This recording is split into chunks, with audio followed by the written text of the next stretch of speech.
ছাত্র জনতার জুলাই আন্দোলন ঠেকাতে স্বৈরাচার শেখ হাসিনা নাকি সরাসরি গুলি চালানোর নির্দেশ দিয়েছিলেন। তদন্তে এমন পরক তথ্য সামনে আসছে।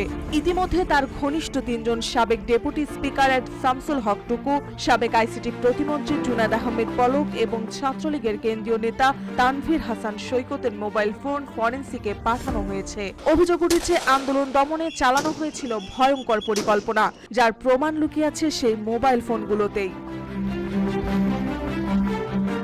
গত বছরের 20 জুলাই পল্টন থানায় দায়ের করা হয় রিকশা চালক কামাল মিয়া হত্যা মামলা। সেই মামলায় গ্রেফতার হন পলক টুকু ও সৈকত। তারা সরকার পতনের পর আত্মগোপনে ছিলেন। গ্রেফতারের সময় তাদের কাছ থেকে 7টি মোবাইল ফোন উদ্ধার করে ডিবি। আদালতের অনুমতি নিয়ে সেগুলো পাঠানো হয় ফরেনসিকে। RICL TMX, যুগের পর যুগ স্থাপনা থাকে মজবুত।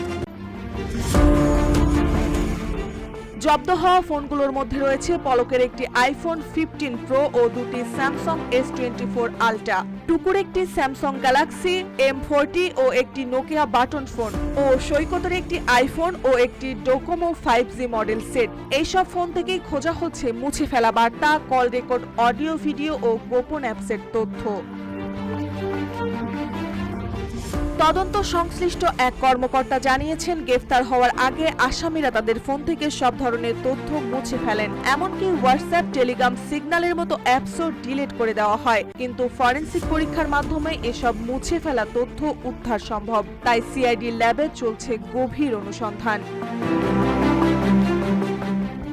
জানা গেছে, আন্দোলনের সময় শেখ হাসিনা নিজেই পলক টুকু ও সৈকতের সঙ্গে একাধিকবার যোগাযোগ করেন। ইন্টারনেট বন্ধের সিদ্ধান্ত থেকে শুরু করে ব্লক রেড পরিচালনা সবকিছুতেই ছিলেন সরাসরি যুক্ত। এসব বিষয়ে ফোনে আদান প্রদান হয় ভয়েস মেসেজ, গোপন বার্তা ও মিডিয়া ফাইল। সেই সব বার্তায় গুলির নির্দেশ ছিল কিনা সেটাই এখন বড় প্রশ্ন। তদন্ত কর্মকর্তারা বলছেন, শেখ হাসিনার সঙ্গে কি কথা হয়েছে, কিভাবে পরিকল্পনা করা হয়েছিল, কার কার সঙ্গে যোগাযোগ ছিল, সবই বের করে আনতে হবে।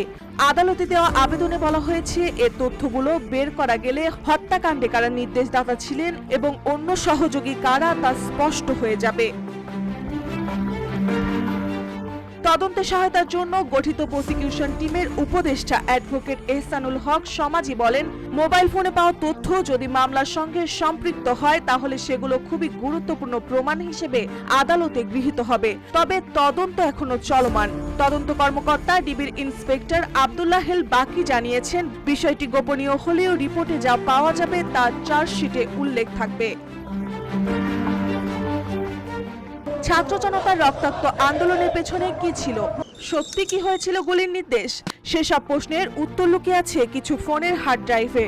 ফরেনসিক রিপোর্ট প্রকাশ পেলেই হয়তো প্রকাশ পাবে সেই ভয়ঙ্কর পরিকল্পনার পর্দাফাঁস। আর সেই সঙ্গে জানা যাবে কে দিয়েছিলেন সেই নির্দেশ, যে নির্দেশে কেঁপে উঠেছিল পুরো দেশ। মার্জিয়া মৌ, রূপালী বাংলাদেশ।